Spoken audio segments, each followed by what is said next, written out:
کسی انسان کا ذرا سا دل دکھا لینا، کسی جانور کو اذیت دے لینا، یہ سب چاہے بہت معمولی سا لگتا ہو، مگر بعض دفعہ زندگی میں انسان مشکل میں ہوتا ہے اور اس کو سمجھ ہی نہیں آتی کہ اس نے ایسا کیا کیا ہے جس کی سزا اسے یوں مل رہی ہے، لیکن ایک آہ، واحد آہ پوری زندگی اجاڑ دیتی ہے۔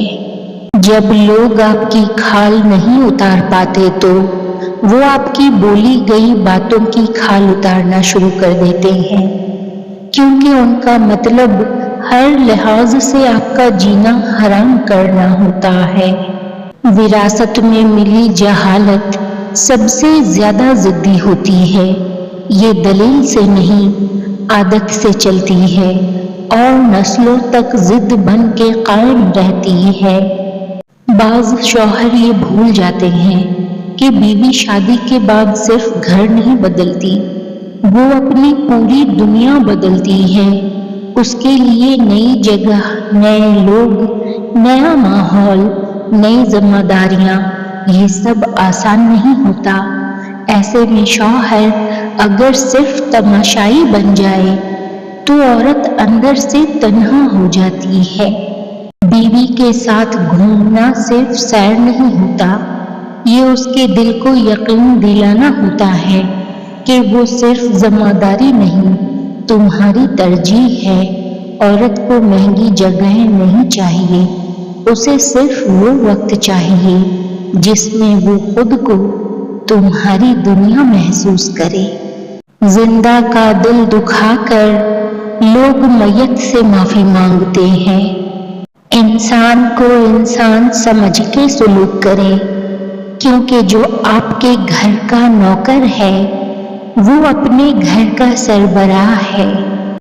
منافق رشتہ دار آپ سے ملتے ایسے ہیں جیسے آپ ان کی دنیا ہوں، اور آپ کے پیچھے بات ایسے کرتے ہیں جیسے آپ ان کے دشمن ہوں۔ یہ ہمارے وہ اپنے ہوتے ہیں جو ہمارے کبھی اپنے نہیں ہوتے۔ جب تھانہ کچہری میں ضمانت کے لیے ہسپتال میں آپ کے پاس کوئی نہ ہو تو پھر شادی جیسی تقریبات میں سینکڑوں افراد کو بلانا اپنا مذاق اڑانا ہے۔ ہر مسکراتا ہوا انسان خوش نہیں ہوتا، کچھ لوگ صرف اس لیے ہنس رہے ہوتے ہیں تاکہ کوئی ان کے درد کو پڑھ نہ لے۔ بہت سے لوگ تھکے ہوئے جسم کی وجہ سے نہیں ہارتے، وہ ٹوٹے ہوئے دل، بھاری دماغ اور خاموش پریشانیوں کی وجہ سے ہار جاتے ہیں۔ دھڑکنیں احساسات سے چلتی ہیں، احسانات سے نہیں، اس لیے جس سے رشتہ رکھیں احساس کا رکھیں، احسانات کا نہیں۔ جب کوئی تمہارے والدین کے ساتھ بدلحاظی کرے تب تم شیر نہیں بھیڑیا بن جاؤ، کیونکہ بھیڑیا کبھی سمجھوتا نہیں کرتا۔